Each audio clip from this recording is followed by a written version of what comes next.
por que nós, brasileiros, quando estamos na nossa vida pública, quando estamos nos bares, quando estamos nos corredores da universidade, conversando, somos todos tão liberais, estamos sempre tão dispostos a fazer tudo, a topar tudo, né? Um adultério, falar mal da vida alheia, enfim, achar que tudo é absolutamente normal, relativizar tudo, mas na nossa vida privada somos permanentemente, isso ao longo de 500 anos, homofóbicos, racistas e machistas. Quer dizer, o ponto de partida do livro foi um pouco esse, e como nós sabemos que essas construções são todas culturais, a minha ideia nesse livro chamado Histórias Íntimas, trouxe até 2 volumes para sortear aqui para vocês, fiquei com pena de não ter trazido imagens, porque o livro tem a primeira imagem de um casal homossexual fazendo sexo no início do século, é absolutamente inédito. A primeira capa do avô do Playboy, que era uma revista chamada Rio Nu. Enfim, tem uma série de gravuras interessantes, mas o livro depois a gente vai sortear, vocês vão ter oportunidade de ver. Mas a ideia foi um pouco tentar entender como é que isso se constrói ao longo dos séculos e o que do passado ficou nesse nosso presente. Quer dizer, por que nós ainda continuamos assim, apesar de uma série de avanços que foram feitos e, como ele lembrou muito bem, sobretudo para as mulheres brasileiras. Então, eu gostaria de começar lembrando do período colonial, que é um período interessantíssimo. Já me avisaram que é para não falar de arquitetura, mas é curioso, porque eu acho que há um impacto muito grande da maneira como as pessoas viviam. E é bom lembrar que século XVI, XVII, XVIII, a colônia portuguesa era de uma enorme precariedade, as casas eram de taipa de pilão, cheias de frestas, as portas não tinham fechaduras, né? Olhava-se exatamente por essas frestas. Não havia, portanto, privacidade dentro das casas. As pessoas queriam fazer sexo, elas iam para a mata, elas iam para os canteiros, elas iam para os quintais, elas se afastavam de casa, porque justamente dentro de casa elas poderiam ser percebidas, os seus gestos, os seus murmúrios, os barulhos que fariam, né, seriam muito mais percebidos pela parentela, por quem estava dentro de casa, pelos escravos, sobretudo, do que exatamente fora de casa. E o que era esse corpo dessas pessoas nesses primeiros anos de colonização? Certamente nada a ver com a nossa sociedade tão higienizada hoje, tão florida e tão, enfim, que ninguém consegue entrar no elevador sem usar Rexona. A sensibilidade olfativa dos nossos antepassados difere totalmente da nossa hoje. Eu lembro a vocês que a água, né, já era, hoje voltou a ser, mas um produto extremamente raro. As pessoas pouco se lavavam. Né? Então, os relacionamentos sexuais, aquilo que a gente pode depreender, sobretudo, da documentação da Inquisição, que é riquíssima, né, se limitavam a um erguer de saias e um abaixar de calções. Tudo muito rápido, né, tudo sem nenhum erotismo. Não havia, digamos, uma busca de maior prazer na descoberta do corpo do outro. Né? O sexo era feito de forma, eu diria, bastante rápida, imediatista, e até, se a gente olhar um pouquinho a literatura do período, Gregório de Matos, também, o nosso grande poeta baiano, Boca do Inferno, nos dá uma série de pistas para percebermos como é que os nossos antepassados se relacionavam, e ele mesmo se refere ao que chama de trique-trique. Uma coisa rápida, era o trique-trique, e acabava o trique-trique exatamente porque não haviam nem condições de privacidade dentro das casas, não havia também higiene. Esses corpos também eram percebidos de forma diametralmente oposta daquelas que conhecemos hoje. Por exemplo, eu lembro que o clitóris feminino, embora descoberto no século XVI, ele não faz parte de nenhum tratado de medicina que, na época, vai se debruçar sobre o corpo de homens e mulheres. Lembra vocês o famoso desenho do Leonardo e depois todas as tentativas, né, de trabalhos através de anatomia para reconstituir, inclusive, a própria arte do Renascimento, mas isso não implica numa percepção de que o corpo feminino pudesse ter prazer ou dar prazer. Acreditava-se, e a Biblioteca Nacional tem vários tratados interessantíssimos, muitos deles, inclusive, com desenhos fascinantes, feitos exatamente entre os séculos XVII e XVIII, que o corpo da mulher não passava, né, de um corpo de homem inferiorizado. O que os médicos queriam dizer com isso? Eles queriam dizer que a mulher tinha uma espécie de pênis invertido, né, que seria exatamente o canal da uretra. Ela teria, né, 2 bolsas escrotais, que seriam os ovários, para dentro, e tudo pequeno, porque a mulher era um ser inferior. O homem era a figura solar, né? O homem era o elemento quente na parceria, a mulher sempre fria e sempre muito vítima do seu ciclo lunar, né? Do seu ciclo menstrual, que a afastava de tudo, porque acreditava-se nessa época que uma mulher menstruada era capaz de azinhavrar o ferro, né? Estragar a comida, coalhar o leite. Então, havia uma série de interditos que impediam a aproximação da mulher menstruada e que faziam a mulher sempre se ser absolutamente inferior e, obviamente, destituído de qualquer interesse na relação sexual. Nós vamos ver que só vai mudar depois, no século XX, graças a uma série de manuais de casamento exportados e traduzidos para o Brasil, mas durante, né, quase 500 anos ignorou-se totalmente o prazer feminino. Interessante também como a documentação colonial nos apresenta alguns temas dos quais hoje nós tratamos com muito interesse. A pedofilia, por exemplo, é um desses. A gente olhando um pouco os processos da Inquisição, é comum que o inquisidor, por exemplo, se interesse, né, se um adulto teve relações sexuais com uma criança de 9 ou 10 anos. Essas crianças normalmente eram crianças escravas ou então indígenas, que eram ali utilizadas nas relações sexuais, eram sodomizadas, mas o inquisidor não estava absolutamente preocupado com o estado da criança, enfim, se ela havia sido estuprada, se ela havia sofrido no momento das relações sexuais. Ele estava, sim, preocupado que não houvesse desperdício de sêmen, que era a grande preocupação da Igreja Católica nesse momento. Qualquer relação sexual que não fosse votada à procriação, voltada para fazer filhos, era perseguida pela Igreja Católica. Portanto, a preocupação do inquisidor não era absolutamente com a pobre criança, mas era, sim, com o réu, né, se ele havia desperdiçado sêmen numa relação que não daria frutos. Então, a gente começa a perceber que a pedofilia já aparece na documentação do século XVI e ela vai fazer um retorno depois no século XIX e depois no século XX, e a gente vai vendo que as coisas vão mudando ao longo do tempo. Muito interessante também, e eu venho dizendo isso com insistência, que o Brasil, sendo um país machista, ele não é machista só com as mulheres, é machista também com os homens. A obsessão por ereções permanentes é uma coisa que a gente já começa a perceber na documentação colonial. Os portugueses, quando eles chegam à Ásia, eles vão se dar conta que estão diante de uma cultura altamente sofisticada, no que diz respeito ao uso do sexo, e um grande botânico e naturalista, que é o Garcia da Horta, vai ser o primeiro a compilar toda uma série, né, de usos e costumes que existem no Oriente, inclusive o consumo de ópio e de maconha na relação sexual, para tornar a relação sexual algo de mais prazeroso, para dilatar o momento do orgasmo masculino. E ele anota isso com muito interesse, ele vai anotar também uma série de plantas que existem na Ásia, que não existem na Europa, ele vai sublinhar a importância da higiene que ele vai encontrar entre os orientais como um fator propulsor, um fator animador das relações sexuais.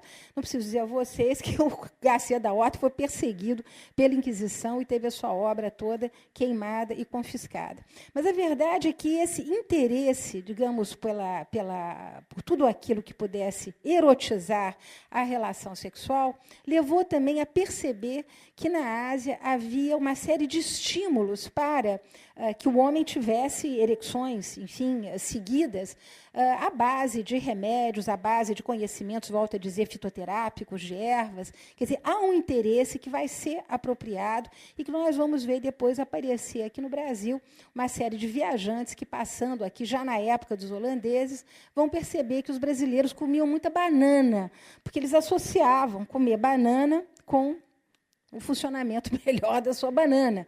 Ou então que eles comiam muito amendoim, porque o amendoim também já era considerado, no século XVII, um alimento, um erógeno, quer dizer, alguma coisa que facilitava também a ereção. E nós vamos vendo que os médicos têm uma preocupação fundamental com o papel que o homem tem que desempenhar né, como parceiro da mulher nesse grande projeto de procriação que será o projeto da medicina e do Estado português e da Igreja, sobretudo, entre os séculos 17 e 18.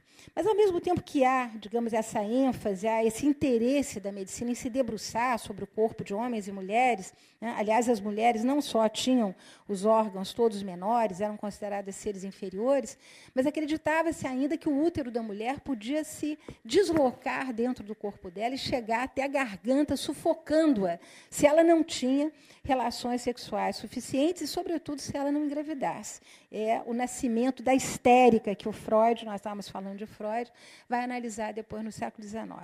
Então, nós percebemos que há esse interesse, digamos, da medicina, que é uma ciência nova nesse momento, com muitas limitações, porque em Portugal, por conta da ação da Igreja, são proibidos qualquer exame anatômico em homens e mulheres, é proibido também, enfim, qualquer experiência, né, num corpo morto. Então, a gente vai vendo que Portugal vai ficando na rabeira das descobertas que vão sendo feitas, por exemplo, nos países do norte da Europa, notadamente na Holanda, onde vocês todos conhecem o famoso quadro do Rembrandt, Lição de Anatomia, onde todas as experiências anatômicas já estavam bastante desenvolvidas.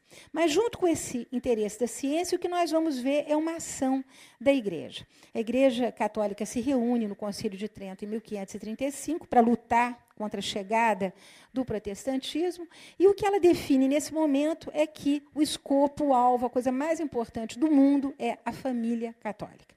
O pai, a mãe, os filhos, não é à toa que nesse momento nasce a devoção à Sagrada Família, São José, Nossa Senhora, o Menino Jesus, isso não existia antes, né? Então passa a existir a partir do Concílio de Trento, mas o Concílio de Trento não só determina que o casamento católico é de fundamental importância, mas ele vai determinar quais são as formas da procriação dentro do casamento. Isso é muito interessante e nós podemos acompanhar, eu aqui como historiadora vou dando ideias a vocês de documentos que vocês poderão um dia percorrer por curiosidade. Os manuais de confessor, que são também um tipo de livro que passa a ser publicado a partir do Concílio de Trento, ensinando o confessor a perguntar para a pessoa que vinha fazer confissão, né, o que ele havia feito de certo ou de errado, serão os veículos de transmissão dessas regras da Igreja Católica para a sexualidade dentro do casamento. E que sexualidade é essa? Uma sexualidade totalmente fria, despojada de qualquer erotismo. Vamos começar pelo beijo, né, que aparece nos manuais como ósculo. É absolutamente proibido que as pessoas se beijassem na boca. Aliás, o beijo na boca só vai ser difundido depois da Primeira Guerra Mundial, com a invenção da escova e da pasta de dente. Antes, né, como diz o próprio Gregório de Matos, era cheiro de bacalhau em cima e cheiro de bacalhau embaixo. Está lá nas poesias do Gregório de Matos. Mas, enfim, o ósculo só pode ser dado na testa de uma criança e realmente com a melhor das intenções, a mais pura das intenções. Depois havia os tocamentos torpes, que eram muito perseguidos. Os tocamentos torpes, e aí é fantástico como a Igreja Católica vai usar uma série de metáforas, né, para se referir a partes do corpo da mulher. Então, o padre pergunta assim, tocou em alguma coisa que parece uma seda? Tocou em alguma coisa que parece um cetim? Tocou em alguma coisa que parece um veludo? E aí, por associação, né, o pecador que estava ali se confessando tinha que imaginar que partes seriam essas que pareceriam seda, cetim ou veludo e se penitenciar de ter tocado nessas partes. Depois a Igreja vai perseguir as posições sexuais. A única posição admitida era aquela que nós hoje chamamos de posição do missionário, né? Porque essa, sim, levava à boa procriação, nessa, os efeitos, obviamente, do encontro de corpos seria acertado. A mulher em cima do homem, mulher supra virum, era perseguida porque foi por causa dela que houve o famoso desastre de Noé. Noé teve que embarcar na arca, levar a família, os bichinhos, absolutamente proibido. Outra posição proibida, a mulher de 4 e o homem por trás, porque isso animalizaria um ato que, afinal de contas, Deus havia consagrado como o ato mais importante para a perpetuação da família. Outra coisa que a Igreja vai perseguir, esses manuais de confissão são eles são realmente muito sofisticados, é o coito interrompido. Eu lembro a vocês que o aborto, né, aliás, um tema importantíssimo para as eleições, que não está sendo discutido, sempre foi um fantasma na nossa sociedade católica e nas sociedades ocidentais de formação católica, mas ele já existia na época, e o famoso coito interrompido, até a invenção da camisinha, que vai ser difundida pelos exércitos de Napoleão na Europa, durante as guerras napoleônicas, coito interrompido era uma maneira de você, de certa maneira, controlar o número de filhos dentro de uma família.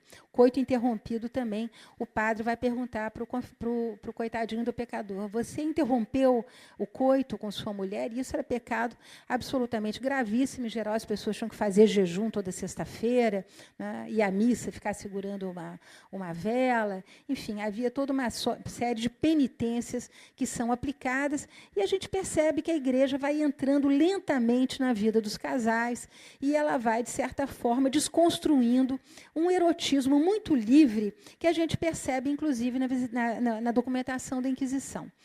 Na documentação da Inquisição abundam, né, os casos de sodomia, os casos de felação, tudo isso a igreja vai perseguindo como pecados morais que ela quer corrigir, mas quando a gente passa do século XVI para o século XVIII, já nos processos de separação de corpos que a gente pode examinar, a gente percebe que a pregação do padre lá na confissão deu certo, né? Porque as mulheres muitas vezes se separam porque elas não querem ter relações como animais com seu marido, ou elas se separam porque elas foram sodomizadas em algum momento. Então, nesses 300 anos, quer dizer, de 1535 até 1800, essa pregação da igreja, esvaziando o corpo da mulher de qualquer outro objetivo que não fosse a procriação, acaba por dar certo. A gente percebe claramente, né, na documentação, que a mulher vai perdendo o prazer de estar na cama, o prazer de fazer sexo. Quer dizer, aquela coisa um pouco alegre, um pouco dionisíaca que podemos perceber no início do século XVI, depois, já no século XVIII, as pessoas estão absolutamente enquadradas, a procriação é para a família, não estou dizendo que não houvesse gente fora da curva, mas a regra é muito essa. Agora, é curioso, porque esse mesmo confessor, esse padre confessor, que está ali dizendo o que pode, o que não pode, o que deve, o que não deve, acaba se entusiasmando com aquilo que ele vai perguntando, e nós vamos ver aparecer também, na documentação da Inquisição, os crimes de solicitação. Solicitação é uma espécie de sexual harassment dos dias de hoje, quer dizer, era o padre que, de dentro do confessionário, aliás, eu preciso explicar a vocês que o confessionário ele é inventado, né, ele é criado também no Concílio de Trento, porque antes a confissão era feita com o padre de pé e o pecador ajoelhado na frente do padre. Quando se tratava de uma mulher, essa posição muitas vezes levava a algumas situações que não convinham. Então, cria-se essa separação entre o padre e quem ia confessar, mas, mesmo assim, os crimes de solicitação são inúmeros no Brasil. Entre os séculos XVII e XVIII, foram fartamente estudados por historiadores, e não eram poucos os padres que, lá perguntando coisas tão eróticas, acabavam se animando, botavam a mão no meio das grades, mexiam nos peitos da coitada da mulher que estava ali fazendo a sua confissão, ou então acabavam convidando a mulher para deitar com ele. Havia mesmo alguns muito poéticos que colocavam raminhos, né, de plantinhas manjericão, ou coisa que o vale entre os dentes, para fazer um sorriso e fazer um convite amoroso para a mulher que estava ali fazendo a sua confissão. Então, é interessante que a porca meio que morde o rabo. Quer dizer, esses manuais de confissão, eles traziam tantos detalhes sobre a vida sexual das pessoas que os padres acabavam se animando e ficando eles também excitados no confessionário, convidando as pessoas que estavam se confessando a fazer sexo com eles. Então, o que nós temos ao longo desse primeiro período colonial é uma massa incrível de documentos que nos mostram isso, né, que os historiadores chamam de normatização da sexualidade dos nossos antepassados. É aí que a coisa vai se construindo com a ajuda da igreja e, obviamente, com muita ajuda da medicina. Já no século XIX, com a transmigração da família real portuguesa, as cidades mais importantes do Brasil, elas, sobretudo as litorâneas, colônias vão tomando novas feições. É o caso de Salvador e, sobretudo, do Rio de Janeiro, que vai ser a sede da corte portuguesa. E nós vamos ver, então, o aparecimento disso que chamamos de vida privada.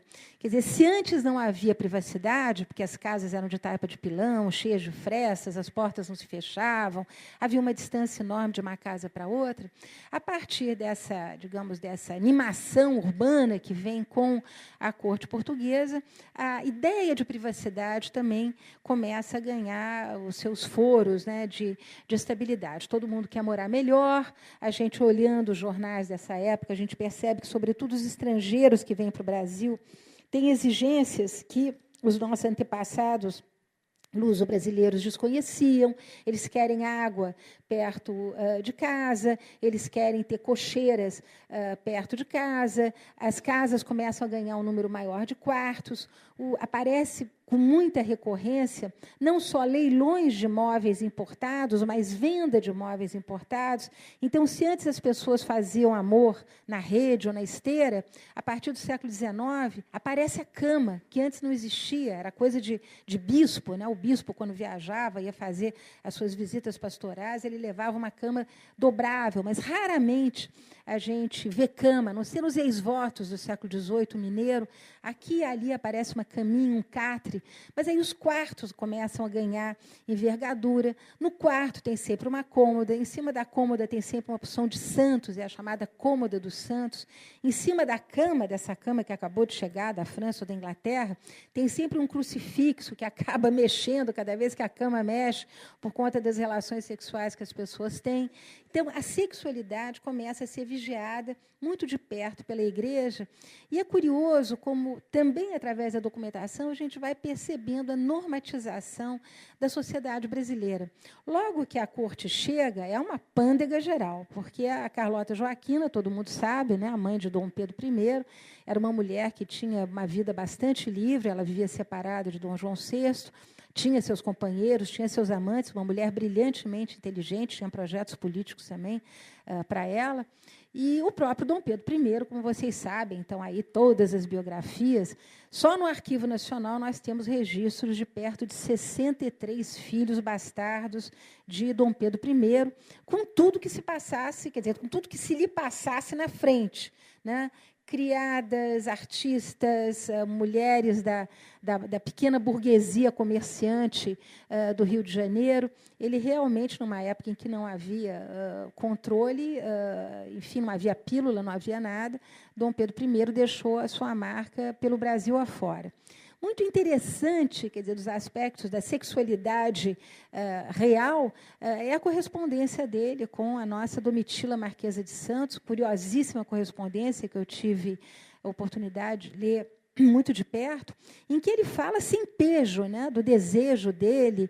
Ele diz: quero ir aos cofres, ou então um beijo na minha coisa, e por aí afora. Ele é requintado. O Dom Pedro I, junto com a Domitila, eles leem muitos livros que vêm alguns livros que vêm da França, notadamente aqueles que contam a vida de Luís XIV, rei de França, e eles descobrem que Luís XIV havia mandado fazer um banheiro para sua favorita, Madame de Pompadour. Então, como a nossa Marquesa de Santos é a favorita de Dom Pedro I, a casa da Marquesa de Santos, no Rio de Janeiro, vai ganhar um belíssimo banheiro, não tão rico quanto o que o Luís XIV manda fazer para Pompadour, com mármores e espelhos, mas um banheiro com água, com banheiro. E o nosso Dom Pedro I várias vezes escreve para Domitila dizendo: vamos tomar banho juntos, ou espere-me para tomar banho. Diferentemente do Napoleão, que escrevia para a mulher dele, Josefina, dizendo: estou chegando, não se lave. Porque ele gostava mesmo, era do gosto de bacalhau, como diz lá o nosso Gregório de Matos. Então, a gente vai vendo que as casas vão ganhando esses espaços todos, procedimentos também vão modificando, mas à medida que o Rio de Janeiro vai se aburguesando, e eu estou falando aí dos anos de 1850, 1860, a gente vê também uma presença cada vez maior da Igreja Católica, quer dizer, no campo da sexualidade, agindo em favor cada vez mais da valorização da família. É um momento em que a Igreja vai se tornando também ultramontana, quer dizer, ela tem um compromisso com o Vaticano cada vez mais forte. É preciso aceitar todos os ditames do Papa, mesmo aqueles em que ele diz que todas as pessoas são desiguais, e é por isso mesmo que tem que haver escravidão em alguns países, mas uma igreja muito presente, muitos colégios católicos, e a gente percebe também o impacto disso na vida das pessoas. Um exemplo, a indumentária do casal para dormir.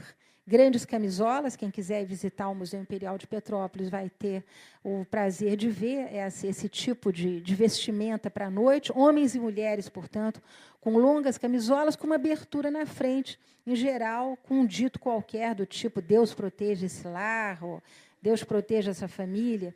E as relações eram feitas, as pessoas absolutamente vestidas, os médicos, mais uma vez, muito preocupados com a questão da fecundação, vão prescrever eles também relações sexuais cada vez mais higiênicas e cada vez mais rápidas, porque os médicos passam a discorrer do século XIX sobre a importância do sêmen masculino e o impacto que o desperdício desse sêmen em relações que não fossem para a procriação poderiam ter na vida dos homens. E aí é curiosíssimo, os homens passam a ser, coitados, vítimas de tudo, desde hemorroidas até tumores, de dores de dente a dores de cabeça, se tivessem mais relações sexuais do que deveriam ter. Os médicos chegam a estipular quantas vezes por semana, a partir de determinada idade, os homens podem ou devem ter relações sexuais.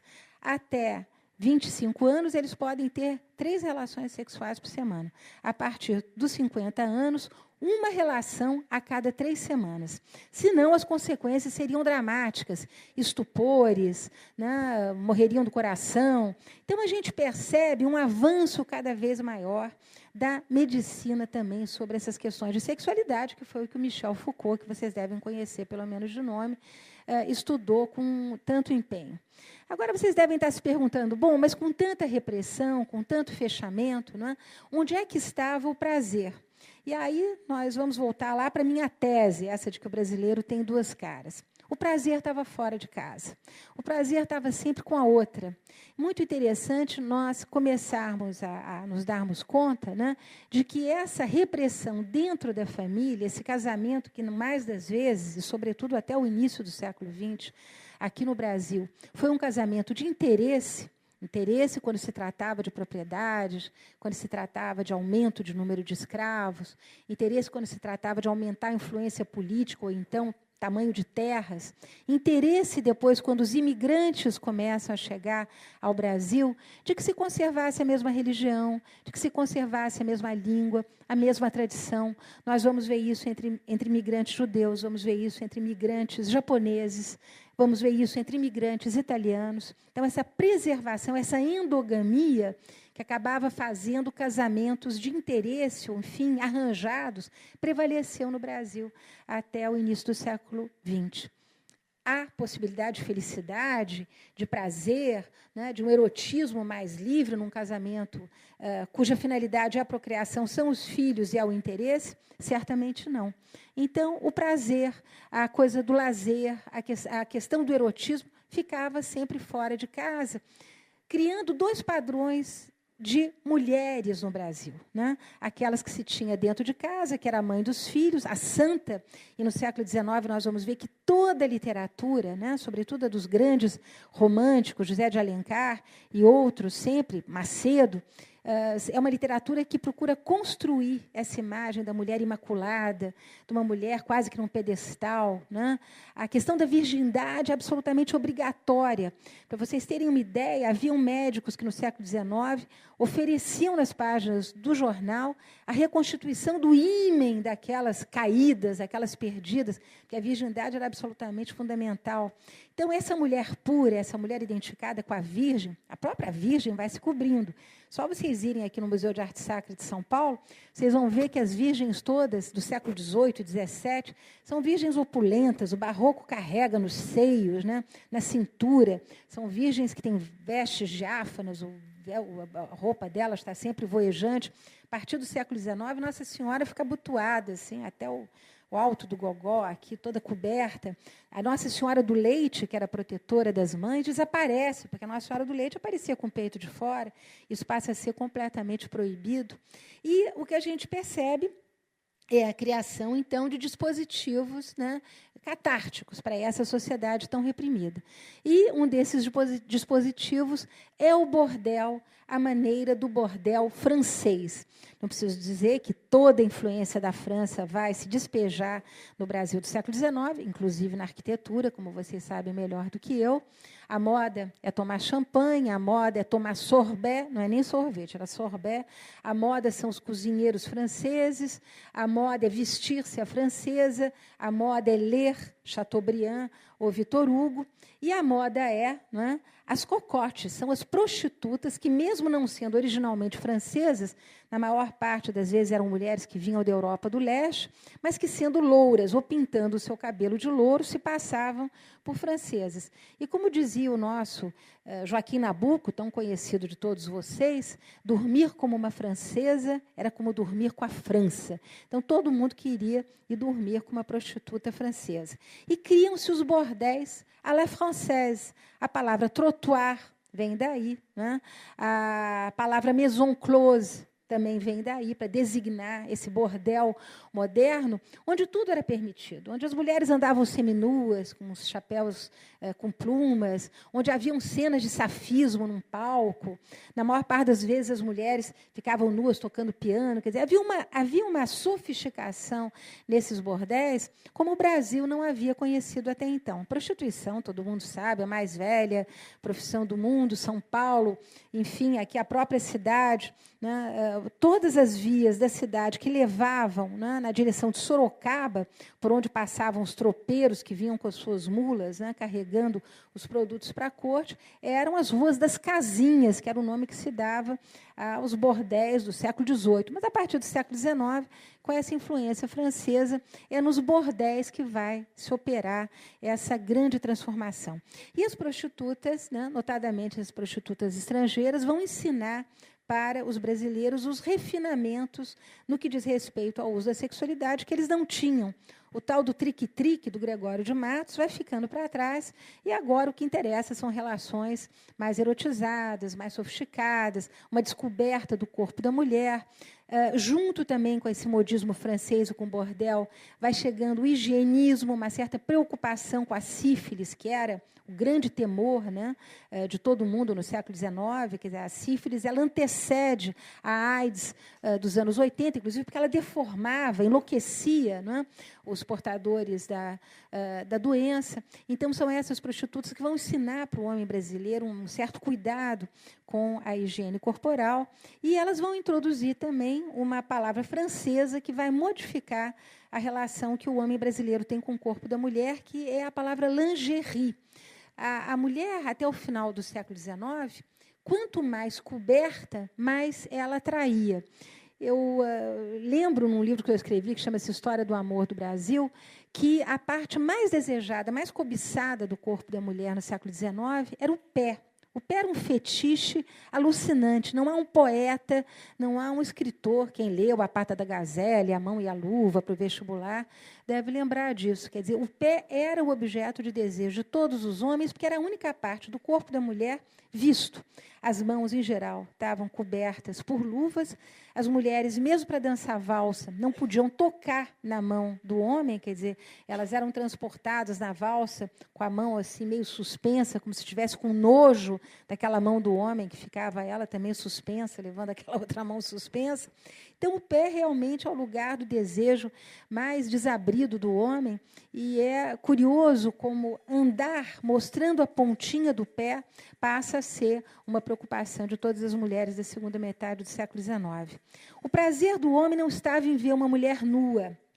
A nudez, muito pelo contrário, inibia, né? Isso que nós vemos na internet hoje, naquela época broxava, absolutamente não excitava.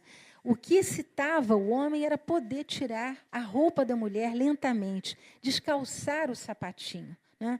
Há uma passagem, se não me engano, de um romance do José de Alencar, em que a jovem recém-casada borda uma pantufa para o seu esposo, depois de toda uma história melodramática, né? E o clímax dessa história é quando ela oferece a pantufa para ele no dia do casamento, e ela diz para ele, mostrando o pezinho de unhas rosadas, porque ninguém pintava a unha na época: calce, quer dizer, esse calce é um convite ao ato sexual. Esse é o clímax desse romance, né, que mostra a importância do pé nessa época. Então, a nudez era alguma coisa que assustava. O interessante era tirar todos os laços, todas as fitas, né, daquele corpo infinitamente coberto da mulher, mas um corpo também triturado, massacrado pelo espartilho. O número de mulheres com pneumonia, com problemas de dorso, porque o corpo vivia absolutamente esturricado naquele espartilho, era muito grande. E a lingerie, introduzida no final do século XIX, vai mostrar para o homem, né, que é possível ver além e descortinar, através agora de uma forma de vestir que é totalmente diversa e que não usa mais aquele camisolão com abertura na frente, né, é possível descobrir erotismo.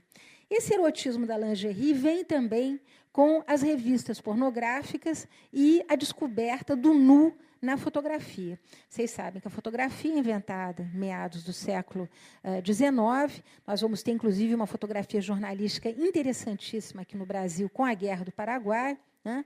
E, a partir do final do século XIX, os primeiros nus femininos. Há uma revista fantástica que chama-se O Rio Nu, é o avô do Playboy, quer dizer, a primeira revista de mulher pelada publicada no Brasil. Esse O Rio Nu, vocês podem, inclusive, acessar via o site da Biblioteca Nacional. São números interessantíssimos, né? Era uma colaboração de alguns homens do Rio de Janeiro, na maior parte das vezes clientes de bordéis, que escreviam os artigos para o Rio Nu, inclusive trazendo as novidades. No bordel da Dona Maria chegou uma menininha não sei de onde, no bordel não sei qual, tem uma atração assim, assado. E o Rio Nu, então, é a grande revista pornográfica da época. E a gente vê os primeiros números, né, com as mulheres sempre vestidas de meias, e, à medida que os números avançam, a fotografia do nu, com um padrão de beleza completamente diferente desse que é perseguido pelas revistas femininas hoje.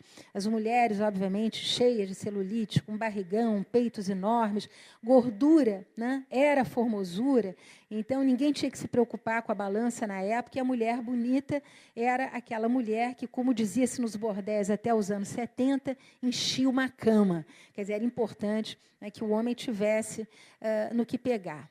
A partir dos anos 20, nós vamos ver transformações importantes aqui no Brasil, não só no que diz respeito à informalidade, no trato de homens e mulheres, mas também naquilo que nós chamamos hoje de libertação da mulher. É o momento da chegada dos esportes. Os esportes chegam lá atrás, no século XIX, né? Mas, por exemplo, rinha de galo era considerado esporte. É óbvio que, a partir do século XX, rinha de galo não é mais considerado esporte. Esporte é remo, é ciclismo, é tênis, é natação. E nós vamos ver que essa mulher, que é atraída para os grandes centros e começa a integrar a rede de serviços, ela começa a ter profissão. Um outro dado interessante, no final do século XIX, mais de 60% do operariado da indústria têxtil eram mulheres, notadamente as imigrantes italianas, espanholas e árabes. Essas mulheres saem da indústria, começam a ir para o serviço, e aí elas precisam cada vez mais de liberdade. As saias vão subir, as mulheres passam não mais a usar o espartilho, mas a usar um corpete. O esporte vai mudar radicalmente a forma feminina. A mulher agora ela quer leveza, ela não acha mais graça em ser gorda. Gordura é formosura lá para o tempo das avós delas. Agora querem ser leves, elas querem ser ligeiras. A cidade é tomada pelo ritmo do rádio, são os anos do rádio chegando.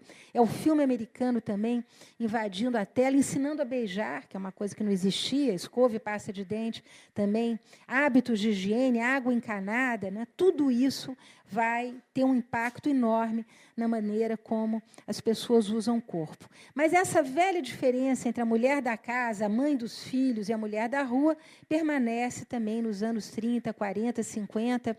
Há uma grande perseguição, as caídas, né? Aquelas mulheres que haviam perdido a virgindade e que tinham que viver no limite da prostituição, o homem brasileiro sempre procurando uma virgem para casar.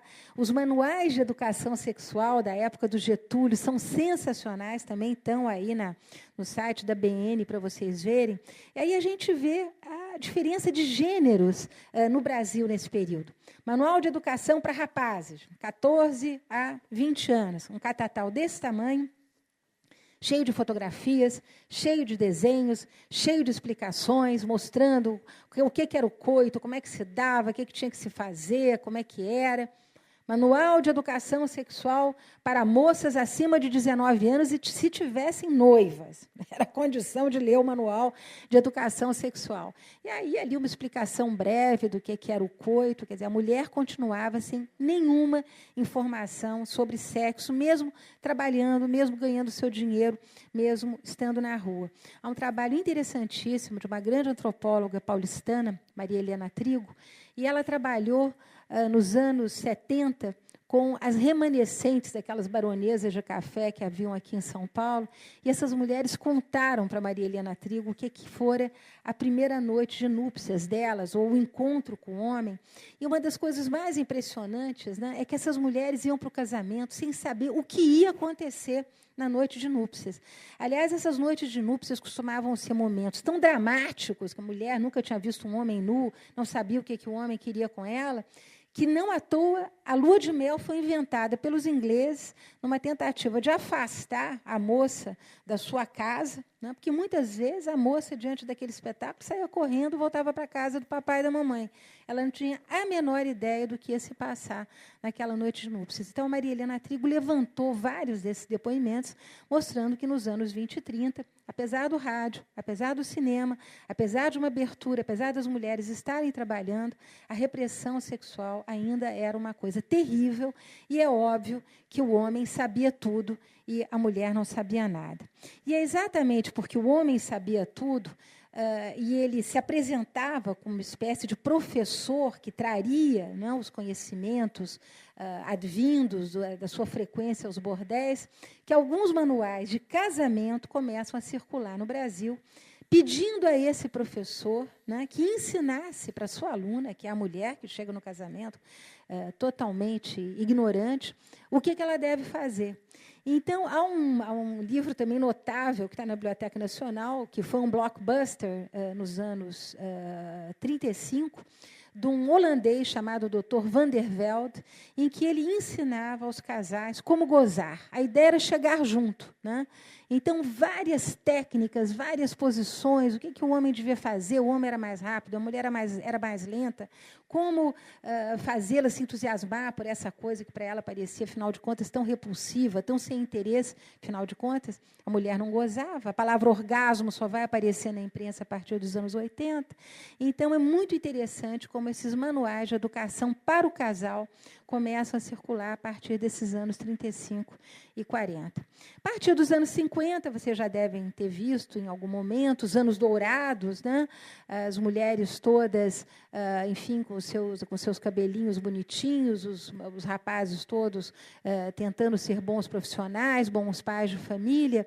A ideia é que o namoro agora seja obrigatório, que ele seja uma preparação para o noivado. A gente vai vendo que novos rituais de sociabilidade, né, vão interferindo naquela decisão que muitas vezes era tomada pelo pai ou pela mãe, você vai casar com fulano. Agora isso desaparece, as mulheres estão no mercado de trabalho, elas estão começando a estudar, então é possível sim namorar, mas é preciso que o namoro não seja longo para a mulher não se perder no meio do caminho. É necessário que o noivado seja curtíssimo, né, para não comprometer a virgindade da noiva. Então, a gente vê que os anos dourados são esse momento também de inflexão em que as sociabilidades vão se transformando, o papel de homens e mulheres vai se transformando, mas a mulher pura para casar é sempre absolutamente obrigatória. O homem brasileiro sempre com essa ideia de que o sexo é uma coisa suja e, portanto, tem que ser feita no bordel, e em casa sempre essa coisa do sexo higiênico e voltado para a família e para a procriação. A grande mudança, acho que eu já estou falando há quase uma hora, né? Já. A grande transformação vem a partir dos anos 70, né? Não só porque o Brasil começa a sofrer uma série de transformações políticas, mas, sobretudo, sociais.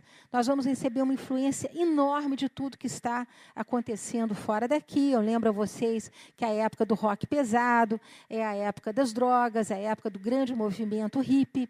Os campi americanos vão exportar para o Brasil uma série de modismos no que diz respeito respeito a sexo livre, né? O Brasil vai rapidamente adotando, mas adotando sempre com ressalvas.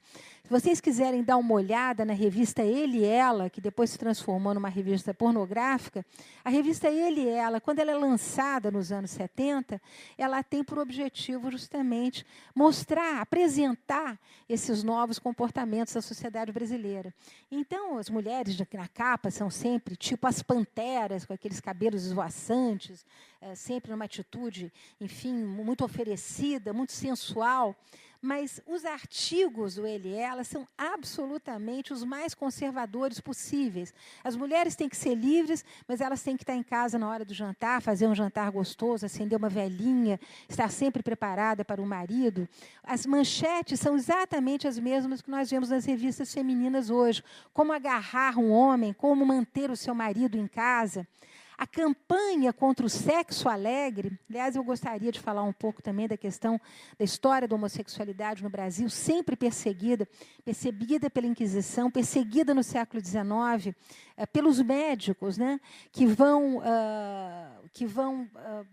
absolutamente fazer uma campanha terrível. Nós já temos tratados no século XIX contra esses que são chamados de anormais, que são chamados de pervertidos, inclusive teses de medicina mostrando, né, como loucura e homossexualismo caminhavam de mãos dadas, como homossexualismo e pedofilia caminhavam de mão dada. Então, sempre essa questão do homossexualismo na mira da medicina. E, apesar dos anos 70 serem os anos da abertura, essa revista Ele e Ela, né, tem uma série de comentários desabonadores sobre o que eles chamavam de movimento alegre. Eles traduziam movimento gay por movimento alegre. Então, um pai que escreve para a revista se queixando: meu filho não se interessa por moças. O senhor deve insistir, afinal de contas, isso não está certo, as moças têm seu interesse. Então, a gente percebe, tanto nos artigos de fundo, né, quanto também no correio dos leitores, que nós estamos ainda numa camisa de força, volto a dizê-lo, muito machista, muito repressiva, muito homofóbica e muito racista. Com a abertura dos anos 70, né, pílulas chegando ao Brasil, um impacto enorme, podemos falar disso depois mais detidamente. Os anos 80, que são os anos de entrada da mulher brasileira fortemente no mercado de trabalho, inclusive com uma migração campo-cidade, que vai colocar mulheres de todas as classes sociais nos serviços e nas profissões. E a disseminação da pílula, os anos 80 vão ser aqueles do clímax da violência, quer dizer, os números continuam aí, os números de violência contra a mulher são absolutamente estarrecedores. Mas o número de crimes, né, que enchiam as páginas nos anos 80 são terríveis. Eu vou dar apenas um exemplo, não vou nem invocar o famoso caso da Ângela Diniz, que obviamente comoveu São Paulo, e cujo assassino, né, foi aplaudido pelas mulheres quando saiu do tribunal, né, porque a tendência machista é tão grande que as mulheres vão aplaudir o cara que mata a tiros, né, a sua mulher, julgando que ela o estava traindo com uma mulher ou com outro homem. Mas há um caso acontecido em Minas que me impressionou horrivelmente. Um casal de classe média alta, o cara mata a mulher por 3 razões. Ela passa a usar biquíni, ela passa a fumar, e ela passa a assistir uma série intitulada Malu Mulher, que foi um trabalho da Regina Duarte, história de uma mulher divorciada, que vai para a vida, que vai à luta, né? Então, por essas 3 razões, essa mulher é crivada de balas, ele a esquarteja e joga as partes na Lagoa da Pampulha. E crimes como esses passam a encher as páginas de jornais, porque a reação, né, dos homens, a reação machista a essa libertação das mulheres, né, é levada ao paroxismo e às últimas consequências. Esses são anos também em que a prostituição vai se transformar inteiramente. Da casinha que existia no século XVIII ao bordel francês do século XIX, nós vamos ter a prostituta que nos anos 50 e 60 enchia, né, as noites durante as férias dos homens que eram chamados de cigarras. Cigarras porque cantavam, porque durante as férias as mulheres iam lá para a fazenda do papai e da mamãe, ou iam para a casa da praia do papai e da mamãe com as crianças, e os caras ficavam cantando de cigarra aqui em São Paulo. É fantástico o movimento de migração do campo para as grandes cidades para atender essas férias masculinas masculinas, os homens se viam livres das mulheres e dos pimpolhos e ficavam, então, em bordéis, né, conhecidos, muitas vezes prédios inteiros. Mas, a partir dos anos 80, não são mais mulheres que passavam necessidade, mulheres que tinham filhos para criar, porque o histórico da prostituta até os anos 60, 70 é mais ou menos esse. Né? Mulheres que haviam sido abandonadas no altar depois de desvirginadas, porque o cara só queria casar com uma virgem.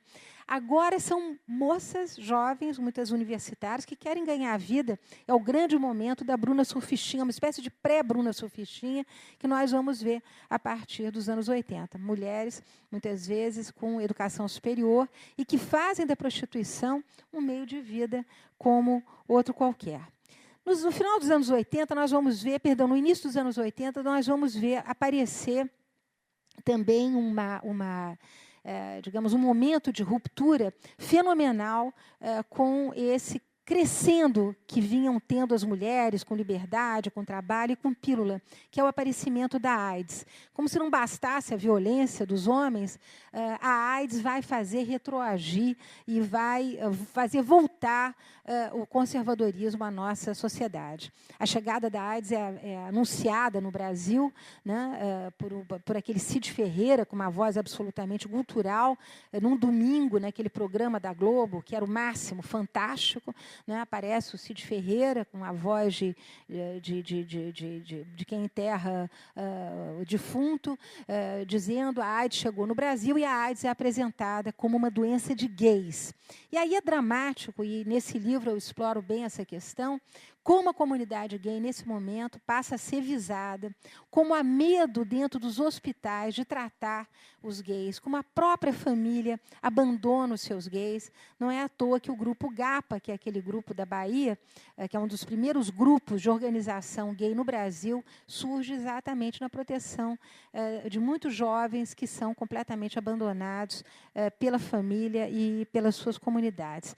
Então, os anos 80, anos de muita violência, anos de aparecimento da AIDS, e nós hoje caminhamos, e agora até eu estou cansada, eu prefiro que vocês façam umas perguntas, quero tomar um pouco d'água também. Nós hoje caminhamos, nós hoje caminhamos, como eu digo, para mudanças fenomenais. Eu sou historiadora, né, então eu olho sempre pelo retrovisor da história, eu estou sempre tentando olhar lá para trás para ver o que lá de trás está acontecendo hoje. Mas o que nós vemos hoje são modificações enormes na família. Eu acabei de lançar um livro chamado História dos Homens no Brasil, que como eu estava dizendo para o professor, é um relato de como o machismo afeta o homem brasileiro. O homem brasileiro vive sobre essa nuvenzinha terrível, né, de que homem não chora, bom cabrito não berra, sofrem tanto quanto as mulheres desse machismo que os exige sempre como vencedores, provedores de família, vencedores, né? Homens que, afinal de contas, têm que dar várias e por aí afora. Então, o livro resgata um pouco essa história, mas nós tentamos resgatar também os avanços. Né? A legislação brasileira hoje ela é uma legislação que protege os pais divorciados, que dá guarda aos pais divorciados. É uma legislação que protege os casais gays no momento da adoção. Quer dizer, nós tivemos também algumas modificações que são importantes. Mas o casamento, certamente, eu diria, a área, quando a gente faz assim, a história da família, a história do casamento, é a área que mais se transformou. Né? Hoje, não é felizes para sempre, é felizes enquanto dure. Né? Hoje, inúmeros casais preferem viver juntos a ter uma ligação formal. As ligações consensuais hoje, eu diria, elas são tão importantes quanto elas foram nos séculos XVI, XVII, XVIII, quando o casamento custava uma nota e ninguém tinha dinheiro para pagar casamento na igreja. Então, as coisas estão mudando. O que nós sentimos também, quer dizer, dos trabalhos de sociologia, é que essas prisões de gênero, que foram tão importantes, o Gilberto Freire tem um livro notável chamado Modos de Homem, Modas de Mulher, em que ele justamente explora como, durante o século XIX, se construiu uma ideia de virilidade, que, aliás, eu mostro no livro também. O cinema americano vai bater em cima dessa ideia de virilidade, com o Tarzan, com filmes de faroeste, o homem sempre botando pau na mesa e atirando com o seu revólver para cima, que dessa ideia de virilidade, que é um negócio absolutamente sufocante também, como isso se firma a partir do século XIX, invade o século XX, e a mulher sempre ser frágil, coitadinho, precisando de ajuda, precisando de suporte. Isso também acabou hoje, né? Quer dizer, nós não temos mais prisões de gênero, estão aí os transgêneros para nos falar disso, e está aí, sobretudo, essa geração Y, que um dia vive um gênero, no dia seguinte vive o outro gênero, com a maior liberdade. É óbvio que, se eu gosto de olhar para trás, não estou aqui para predizer o que vai acontecer para frente. Mas este é um fato, e a sociedade brasileira vai ter que lidar com esse fato, e é por isso que questões como casamento gay e outras também têm que ser tratadas pela nossa vida política. Você estava dizendo que, né, Rafik, que agora vai se debater isso. Eu espero que vocês que são jovens possam tratar disso com, enfim, sem nenhum preconceito, e pensando, obviamente, que esse país possa se tornar um país tolerante. Eu vou tomar um pouco d'água e fico à disposição de vocês. Há muito o que falar. A história da sexualidade ela é fascinante, a documentação é maravilhosa. Aqueles de vocês que quiserem fazer uma tese sobre sexualidade, arquitetura, encontrarão certamente inúmeras informações a esse respeito nos nossos documentos antigos, mas eu prefiro ficar à disposição de vocês para a gente conversar nessa hora que nos resta, e estou aqui inteiramente às ordens. Obrigada.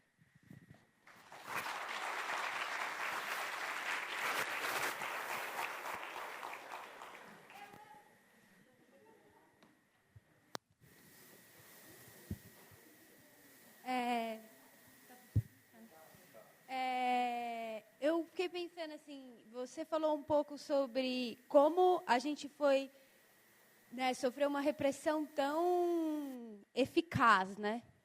E aí eu fico pensando, e o bastidor disso? Porque a poligamia, por exemplo, é uma coisa que sempre aconteceu, né? Olha, poligamia, como tratam os antropólogos no Brasil, não tivemos. Nós tivemos famílias, né? Nós tivemos essa dupla moral. Eu me esqueci de falar nessa palavrinha mágica, que é essa dupla moral que permitiu aos homens ter uma matriz e ter uma filial, né? As próprias casas grandes nordestinas e o próprio fato de que nós temos uma demografia, desde o período colonial, de muitas mulheres e poucos homens, no início da colonização, mais homens do que mulheres, mas mulheres brancas, porque as mulheres negras e as mulheres indígenas eram abundantes. Então, essa ideia de ter uma vida paralela é uma coisa que atravessa a nossa história. Quer dizer, até bem recentemente. Quer dizer, eu acho que até hoje, em determinadas classes sociais, onde as mulheres ainda não se emanciparam, onde elas não têm vida própria, onde elas não andam com as próprias pernas, as mulheres procuram fechar os olhos para que os seus maridos tenham vidas duplas e elas possam ter o seu cartão de crédito pago no final do mês. Quer dizer, isso não é nenhuma novidade, a gente ainda vê. Mas eu acho que cada vez menos, né? Eu acho que essa década de 70, 80, 90 mudou muita coisa no Brasil e mudou, sobretudo, a autoestima da mulher brasileira, que hoje se forma. Nós sabemos, nós somos maiorias nas universidades, em vários campos, nós somos maioria no judiciário, nós somos maioria no jornalismo. Quer dizer, a mulher brasileira ela está independente sexualmente e independente financeiramente. Então, ela admite cada vez menos essa vida dupla do seu consorte. Mas a mulher, segundo o IBGE, isso é duro para ela, né? Apesar de todas essas conquistas, ela perde o seu lugar de esposa com muita facilidade, né? O IBGE mostra que nas separações, que aumentam, né, em números, elas são cada vez em número mais célere, mais rápido e mais, enfim, multiplicado, Para os homens brasileiros, é muito mais fácil refazer a vida, segundo a Elza Bercó, que é a nossa grande demógrafa, homem no Brasil não esquenta lugar. Quer dizer, o homem refaz imediatamente a vida dele, enquanto a mulher fica com o ônus da família, do filho para criar, de apresentar um novo companheiro para os filhos, que muitas vezes não aceitam esse companheiro. A possibilidade da mulher, por ela ser em número maior, inclusive, de reconstituição de vida é muito mais difícil do que do homem. Então, eu não falaria absolutamente em poligamia para o Brasil. Eu acho que esse padrão de dupla moralidade foi o que vigiu e vige ainda. É só sair de São Paulo, é só ir para o interior. Eu moro no interior. Quer dizer, essa ideia, né, da matriz e da filial ainda está muito difundida, mas eu acho que cada vez menos, e com a educação e com a profissionalização da mulher, menos possível. É que eu pergunto porque, assim, sabendo que existe a filial, né, a mulher também não vai procurar, em determinado momento, o filial? Eu acho que entre os jovens hoje isso está cada vez mais fora de moda. Honestamente, as pessoas não são obrigadas a viver juntos. E como não há mais tanto casamento oficial, as pessoas vivem juntas, desfazer esse laço também é muito fácil, né? É como eu digo, não é mais felizes para sempre, é felizes enquanto dure. Né? Das grandes cidades, e eu tenho a impressão que esse é um fenômeno que vai bater aqui no Brasil, nas grandes capitais também, as pessoas vivem mais sós do que acompanhadas. Né? Não é enfim só, é enfim só. Né? As pessoas estão nos seus apartamentos, nas suas casas, diante do seu computador, mandando mensagens, namorando virtualmente, quer dizer, usando as redes para se comunicar amorosamente, entre aspas, sexualmente, entre aspas, mas eu acho que essa preocupação de buscar outro, de buscar outra, realmente é alguma coisa que eu já diria do século passado. Eu não vejo a geração de vocês envolvida com essa problemática. Acho que todo mundo tem bastante independência financeira e tem objetivos para não ser prisioneira desse modelo que é bastante arcaico. Poliamor, sem dúvida, sem dúvida. As relações poliamorosas estão aí, né? E essa diversidade também de gêneros que a gente vê serem vividas. Você pode hoje se relacionar com uma moça, amanhã com um rapaz. Eu acho que não há mais, esses preconceitos realmente estão caindo e essa realidade vai se impor. Boa noite. Pensando assim nessas prisões de gênero que você comentou e a emancipação da mulher histórica, que foi queimar sutiã e usar calça, tal, eu penso que o homem você vê num futuro a emancipação do homem em algum momento. Porque a mulher, para ser mulher e ser aceita como mulher, ela já tem um marco natural, que é a menstruação, e depois tem toda essa história de queimar sutiã e se emancipar, e esse caminho de emancipação continua historicamente, mas o homem ainda tem que se provar homem, e talvez esse caminho de emancipação da mulher dependa da emancipação do homem, e como você vê isso assim no futuro? Você acha que essa emancipação do homem está num futuro próximo, ou a gente ainda está numa sociedade muito não preparada para isso? Como você vê essa ideia? Bom, eu vou me permitir aqui dar uma opinião pessoal. Eu acho que o grande problema do machismo brasileiro são as mulheres, não são os homens. Eu acho que é em casa que o homem aprende a ser machista, ele aprende a ser machista no leitinho da mamãe.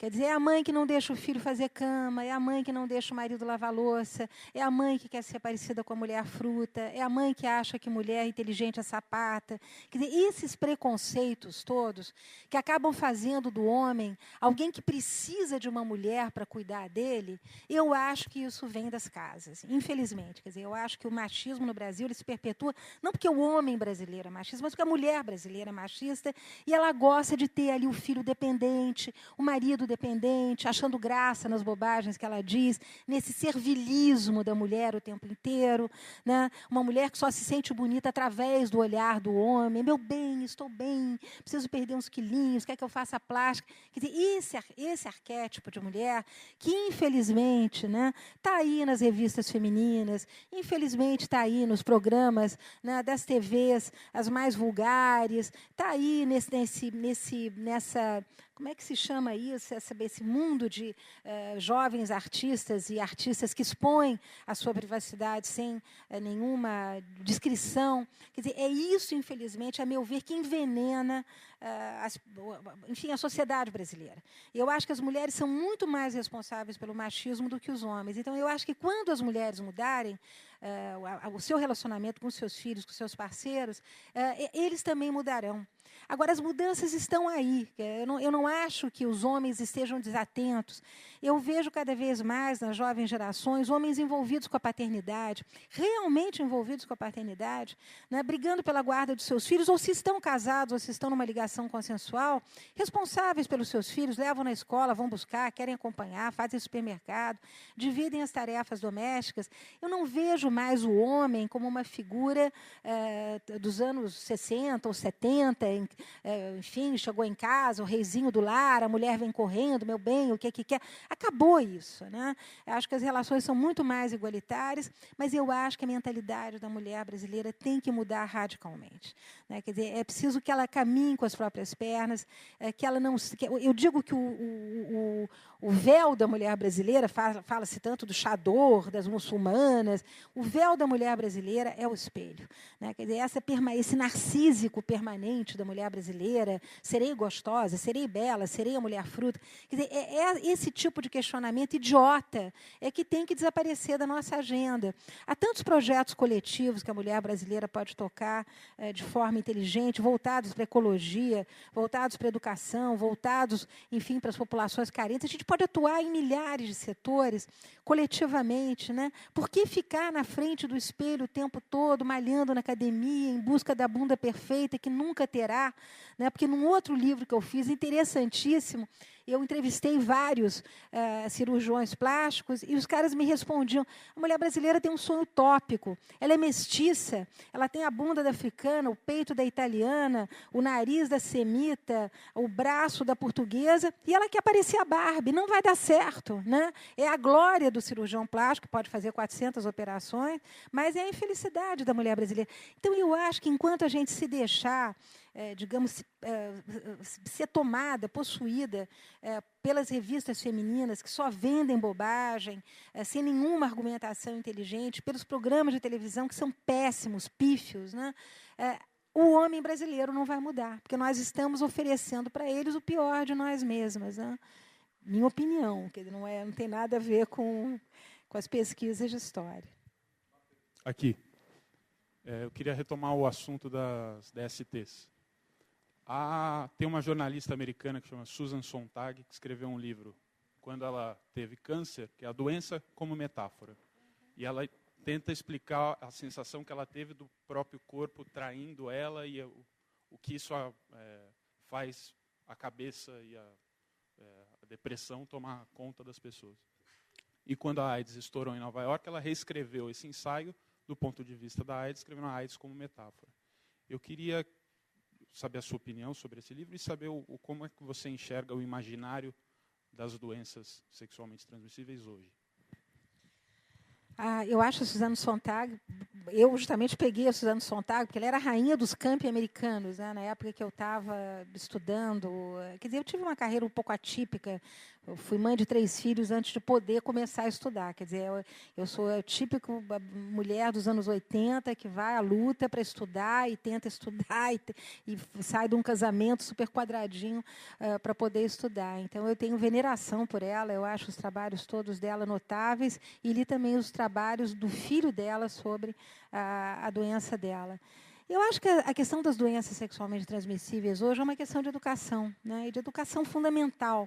Nós temos tanto pejo de tratar de sexualidade, falar de corpo, não de nos exibirmos como seres possuídos de uma sexualidade limitada, mas de falarmos daquilo que realmente pode nos fazer mal e tratar disso de uma maneira consciente e inteligente. Esses são temas que deviam estar nas escolas, esses são temas que deviam estar nos programas de televisão que são assistidos por milhares de pessoas. Não esqueçam que vocês são a parcela, né, mais privilegiada desse país. Vocês estão no estado mais rico, né, que tem a melhor educação do país, mas eu que moro numa área rural, eu percebo o impacto, né, por exemplo, dessas novas igrejas. Eu estava falando desse duplo padrão de comportamento, se me permite só fazer uma pequena digressão, né? A necessidade de criar esse estereótipo da princesa contra a cachorra, né? Que é aquele binômio da menina pura contra a cachorra que está no baile funk, etc. Então, nesses lugares deveria estar havendo uma educação sexual, deveria estar havendo informação sobre doenças sexualmente transmissíveis, porque quanto mais você alimenta a ideia de que uma mulher pode ser pura, intocada, virgem, menos ela deverá saber sobre o seu próprio corpo e sobre o que pode acontecer com ele. Então, eu acho que há uma lacuna, eu acho que essa é uma questão importante e que, da mesma maneira que nós temos nos cadernos dos melhores jornais do país, colunas sobre astronomia, colunas sobre horóscopo, colunas sobre televisão, seria interessante, por exemplo, ter uma coluna, como já tivemos o Drauzio Varela falando sobre câncer e outras doenças, mas ter uma coluna sobre a questão das doenças sexualmente transmissíveis. Eu acho que é um tema da maior pertinência e que não é tratado com pertinência. Então, fazer uma pergunta sobre a monogamia e a poligamia. Você acha que a poligamia, principalmente por parte do homem, ela só acontece porque tem um desequilíbrio demográfico, existe mais mulheres do que homens no Brasil? Ou a gente caminha... Qual será o futuro da relação monogâmica, né? Que uma vez que a relação monogâmica foi inventada ou pela igreja ou por um Estado controlado pela igreja. Será que a monogamia não é uma coisa que a gente inventou e que talvez não seja a vertente mais natural da natureza humana? Olha, eu não sou antropóloga, mas eu posso te dizer que poligamia no Brasil não existe. Você são padrões duplamente de dupla moral de comportamento. Nós não temos poligamia no Brasil, não existe isso. Nós temos poligamia na África, temos poligamia na Oceania, em algumas tribos, em algumas culturas, mas não é absolutamente uma realidade no Brasil. No Brasil, você tem esse padrão de ter a matriz, de ter a filial, que, a meu ver, está totalmente ultrapassado, sobretudo nas grandes cidades, a vida urbana hoje. Quem é que tem tempo de trepar com 30 mulheres ao mesmo tempo? Ninguém. Né? Não há possibilidade. Né? Os caras não têm tempo nem de ter uma garçonière para dar uma fugidinha de vez em quando, né? Levar a secretária, levar... Não existe mais isso. Está completamente em desuso. Né? Isso não existe mais. E eu não ousaria dizer que a monogamia está ameaçada. Longe disso, eu acho que os filósofos do século XXI, que tanto discorrem sobre felicidade, a busca da felicidade, como ser feliz, todos eles investem, né, no fato de que o casal como é que ele deve buscar a felicidade, onde é que reside o bom equilíbrio, o casal não tem mais que ser meio de um, meio do outro, mas agora tem que ser 3, porque é um de um do outro, e mais um da metade de cada um. Quer dizer, eu acho que é uma busca intensa por parte dos filósofos hoje, sobretudo os filósofos franceses, que são muito lidos aqui no Brasil, de fórmulas que tornem a monogamia alguma coisa prazerosa enquanto durar. Né? E há mesmo quem defenda como... Recentemente, vocês me desculpem, eu não vou conseguir me lembrar o nome dele agora, mas eu não sei se é o Alain Finkielkraut, aquele grande filósofo francês, que defende que o cotidiano da vida de um casal tem uma riqueza extraordinária que tem que ser recuperada na tolerância, na escuta do outro. Quer dizer que essa busca por emoções muito fortes, muito rápidas, isso está totalmente ultrapassado, que a repetição dos gestos, é a mesmice que é fonte de prazer, de segurança e de estabilidade num mundo absolutamente instável, num mundo que nos ameaça o tempo todo. Então, eu acho que fórmulas de conjugalidade, não necessariamente abençoadas pela igreja ou pelo Estado, mas fórmulas de conjugalidade e a família, sobretudo, existirão sempre. Mais uma pergunta, se ninguém tiver. Deixa eu só fazer essa pergunta que tem a ver com a monogamia. Que é o seguinte, você acha que, você falou do enfim só, será que essa possibilidade agora de você ir mudando de parceiros e tal, não sei o quê, talvez não integre melhor a sociedade, uma vez que você tem maior liberdade, você tem mais turma, você conhece mais gente. Será que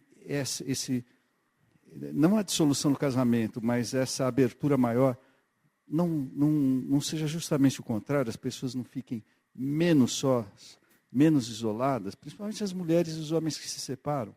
Eu acho que quando você tem, quer dizer, uma coisa é você ser jovem, ter relações, como uma colega falou, poliamorosas. Outra coisa é você ter família, né? Quando você tem filhos, a coisa muda totalmente. Quer dizer, eu acho que a família ela está em franca transformação.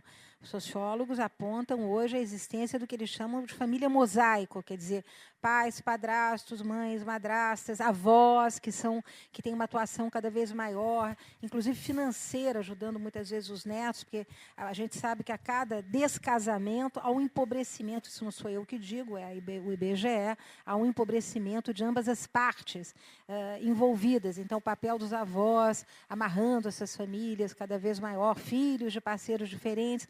Mas, primeiro, eu acho que a família ela vai se renovar, ela está se renovando e vai existir forever, não adianta fugir. Agora, se as pessoas se elas querem... Eu não falo em casamento, eu acho que casamento a gente pensa logo em termos de igreja, e não é isso. Eu acho que os casamentos estão aumentando, nós sabemos, através também dos números do IBGE, mas os divórcios se multiplicam igualmente, né? Mas eu acho que é o convívio, que é a vida a dois. Essa eu acho que ainda é uma fonte de enorme segurança frente à instabilidade do mundo atual. Eu acho que isso vai se conservar.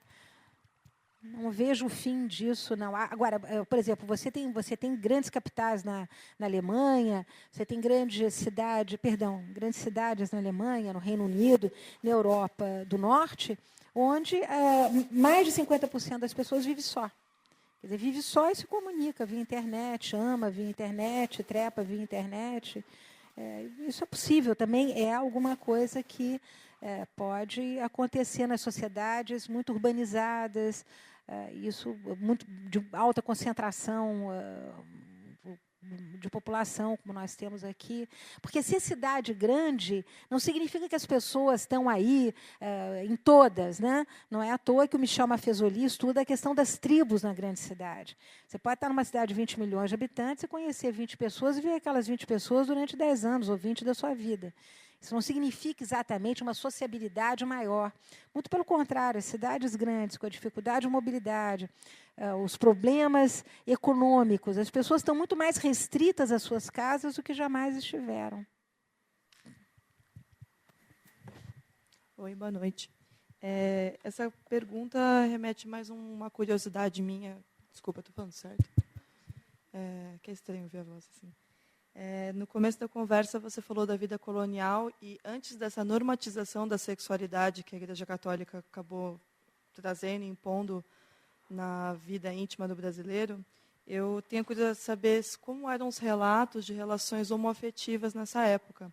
Se tinha uma diferença de tratamento entre gêneros, se mulheres lésbicas eram tratadas de uma forma, homens de outra, se até nisso o machismo influenciava muito nessa época, se a medicina já tratava como uma doença, como um desvio de comportamento? Como era isso? Era uma curiosidade só. Olha, é interessantíssimo. Inclusive, tem um historiador, se você quiser avançar e saber mais, que estudou só essa questão, que é o Ronaldo Vanfas, naquele História da Vida Privada no Brasil. Ele tem um capítulo dedicado, é muito interessante.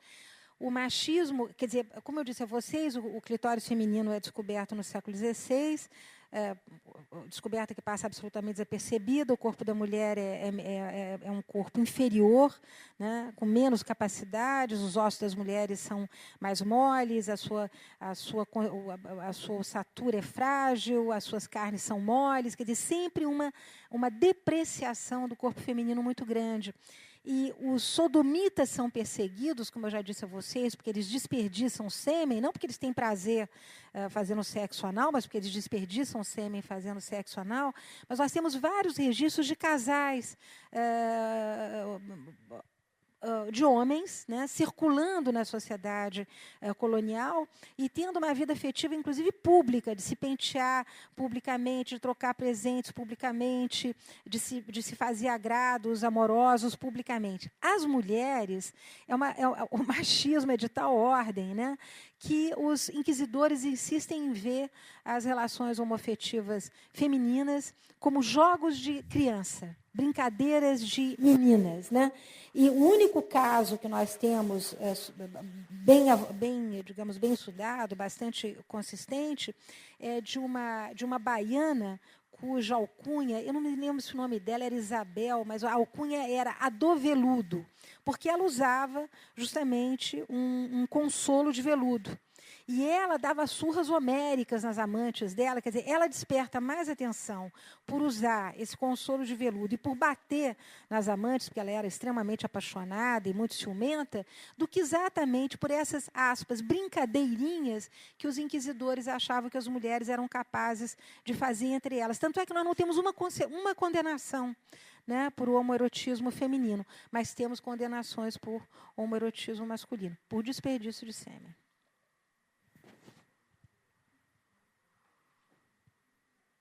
Alguma pergunta a mais? Puxa.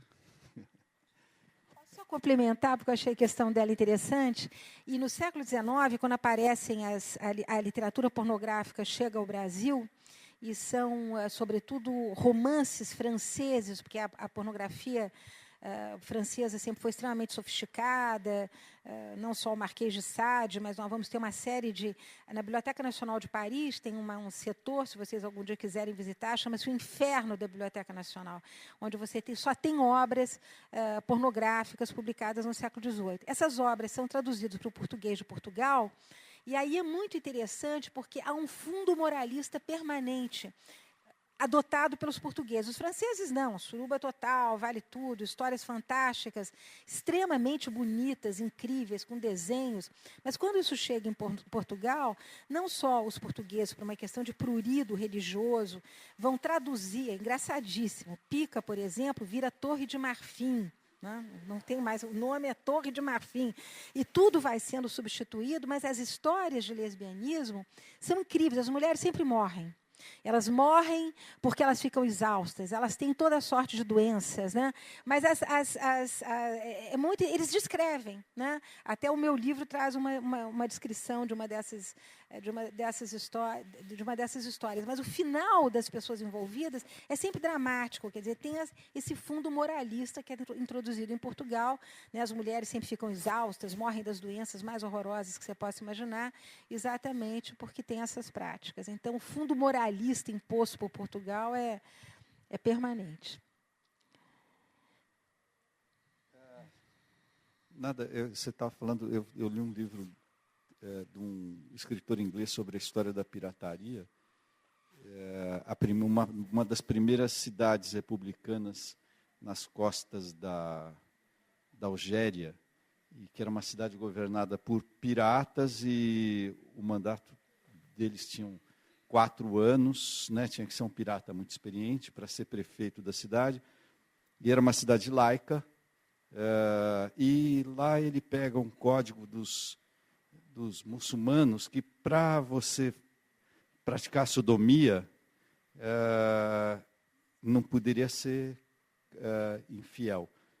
Um muçulmano só poderia praticar a sodomia com outro muçulmano. E se 2 homens quisessem ficar juntos, tinham que ser da mesma religião, não podiam ser... Um dos 2 ali tinha que se iniciar na religião do outro. Isso século XV. Né? E o que eu observo também é que, na década de 20, tem uma grande abertura. Né? A roupa das mulheres são transparentes, são decotadas, elas tiram tudo de baixo.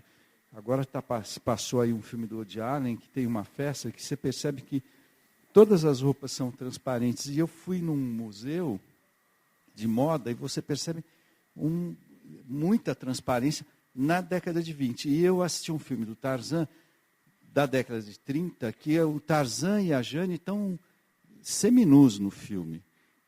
E depois disso, em 35, que coincide com a ascensão do nazismo e do fascismo na Europa, tem um fechamento. A sociedade ocidental novamente se fecha, novamente se moraliza. E tem um filme, uma série de televisão que foi muito famosa na década no início dos anos 60, que chamava Papai Sabe Tudo, em que, nos Estados Unidos, era proibido a cama de casal, eram 2 camas, os homens dormiam em camas separadas, e todo mundo aqui no Brasil pensava que nos Estados Unidos tinha que se dormir, não existia cama de casal, americano dorme em cama separada. Tinha ainda um criado mudo no meio, né? E que era proibido, quando a mulher estivesse sentada, ela tinha que estar com os 2 pés no chão. Isso na década de 50 e 60, no começo dos anos 60. Sendo que na década de 30, o cinema americano era outra coisa, era bem mais libidinoso. E na época, na década de 50 e 60, 20, 30 anos depois, não poderia ter homem e mulher na mesma cama. Quando um estava sentado, o outro tinha que estar em pé. Uma regra em Hollywood, isso daí. Que combina também com a perseguição aos escritores comunistas, de esquerda e tal, né, que todo mundo tem que sair, os escritores de esquerda têm que sair dos Estados Unidos, ou tem que... O Woody Allen tem um filme que ele mostra que os escritores têm que assinar, tem uns testas de ferro que assinam por eles e tal. Teve esse fechamento que coincide com a Segunda Guerra Mundial, né? Com esse fechamento que coincide com a eclosão disso daí. É gozado que me parece que teve um retrocesso nessa esfera. Quer dizer, essa liberdade, eu não vi esse filme do Woody Allen, mas essa liberdade de vestidos transparentes, isso se dava... Quer dizer, nós vamos ter os anos loucos, né, que são aqueles anos logo depois da Primeira Guerra Mundial. A Primeira Guerra Mundial foi um genocídio horroroso, quer dizer, morreram milhares de pessoas. Então, entre a Primeira e a Segunda Guerra Mundial, nós vamos ter esse momento dos chamados anos loucos, onde, de fato, haviam festas com muita suruba, muita cocaína, mulheres seminuas. Mas isso é uma elite, quer dizer, ninguém ia sair na rua de roupa transparente, que apanhava. Né? É bom a gente lembrar que, sobretudo, entre as classes trabalhadoras, enfim, nas cidades onde haviam indústrias, a vigilância, mesmo entre comunistas e anarquistas, digamos, da moral feminina, sempre teve muito presente. Quer dizer, o que o Woody Allen está se referindo a um determinado grupo de elite na Europa, em Cannes, enfim, ali provavelmente na Riviera Francesa, que foi o palco para esses anos loucos. Né? E, de fato, depois da Segunda Guerra Mundial, houve um fechamento. Eu acho que você está se referindo a um filme maravilhoso que o Jô Soares, uma vez, até quando eu fui mostrar esse livro, Histórias Íntimas, aliás, eu trouxe 2 para sortear aí, gente, não vou embora antes que... Não sei como sortear. Sei lá, quem faz aniversário hoje ou ontem, depois a gente vê. Mas ele exibiu, quer dizer, é uma coisa absolutamente deslumbrante, uma mulher que nada nua no rio, né? Um corpo absolutamente deslumbrante, é o famoso John Weissmuller, que era campeão de natação, ele com uma tanguinha desse tamanho, e ela uma mulher belíssima, não me lembro mais o nome da atriz, completamente nua, um filme de uma beleza estética em preto e branco, absolutamente fenomenal. Era proibido sentar de perna aberta desde o século XIX. A princesa Isabel, quando o marido dela, o Conde D'Eu, vai para a Guerra do Paraguai, ele deixa uma carta para ela, lembrando que ela não podia comer muito, que ela tinha que fazer regime, que ela nunca ficasse numa sala sem um homem presente e que ela sentasse de perna junta, né, porque a possibilidade da mulher abrir a perna era sempre alguma coisa perseguida. Então, isso realmente vinha de muito tempo. Mas eu queria lembrar que há uma evolução. Gente, tem tanta coisa para contar, é tão fascinante. Há uma evolução enorme nas comunidades gays, sobretudo nesses anos 10 e 20, que foram estudadas por um professor americano, muito meu amigo, que veio ao Brasil até meu convite, o James Green. Nós temos bairros gays no Rio de Janeiro nessa época, temos bairros gays em São Paulo. A forma de se vestir, com códigos vestimentares também, era muito comum. Depois, nos anos 60, isso vai reaparecer. Eu lembro no meu livro, inclusive, que aquele trecho na frente do Copacabana Palace era, e é até hoje, né, o lugar, o point gay do Rio de Janeiro. Quer dizer, há toda uma sociabilidade gay que foi sendo estudada e que vai revelando como, apesar de toda digamos, esse olhar vigilante, esse preconceito, né, os gays sempre viveram o seu mundo com desfiles de moda, desfiles os mais variados, modismos. É impressionante como isso se conserva através dos tempos, né? Agora, o problema é essa dupla moral, né, que nós temos até hoje, da qual nós temos que nos despojar, né? De um jeito em casa, na privacidade, e de outro jeito na vida pública. Os nossos políticos também fazem isso muito bem, né? São hipócritas na vida pública e são extremamente preconceituosos em casa, eu acho.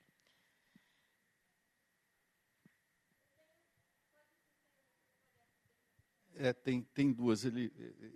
Eu vou passar para ele, que poucos homens perguntaram, então eu vou passar para ele primeiro. Ele levantou o braço primeiro. Boa noite. Eu tenho uma pergunta, na verdade não sei se é bem uma pergunta, mas é mais um comentário, porque você falou dessa questão toda de como o desperdício do sêmen era uma coisa muito significante, assim, pensando desde o século XVI, né? Mas tem um livro do Adriano Prosperi, um dos poucos traduzidos aqui para o Brasil, do historiador italiano, que ele trata de uma história de um infanticídio de uma mãe, né, acho que no começo do século XVIII, em Bolonha, uma mulher engravidada por um padre que mata a criança, tal, e parte desse caso, quase que num estudo assim, de microhistória, para falar de questões assim, fundamentais para a Igreja Católica, da Reforma, mas, ao mesmo tempo, para o pensamento, para toda uma filosofia acerca da vida e do nascimento e da salvação da alma dentro da cultura ocidental como um todo, né? Mas essa questão do desperdício do sêmen, do desconhecimento de que a mulher com óvulo teria uma participação também na gestação, na criação da vida e tal. Mas eu fiquei pensando como essa questão toda da sexualidade e do machismo nisso tudo, e da presença forte da igreja historicamente, tem consequências, pelo menos para o debate latente hoje em dia, que é a questão do aborto. A gente não tem o aprisionamento e a normatização da sexualidade contribuem historicamente para a gente pensar o que é a vida humana, o que é a salvação da alma e tudo isso, e como a gente se abstém de falar da questão do aborto até hoje, né? Você fez menção às esse tema que você tocou, do infanticídio, o interessante, eu até trato também disso no livro. O aborto, ele no período colonial, em que não haviam, obviamente,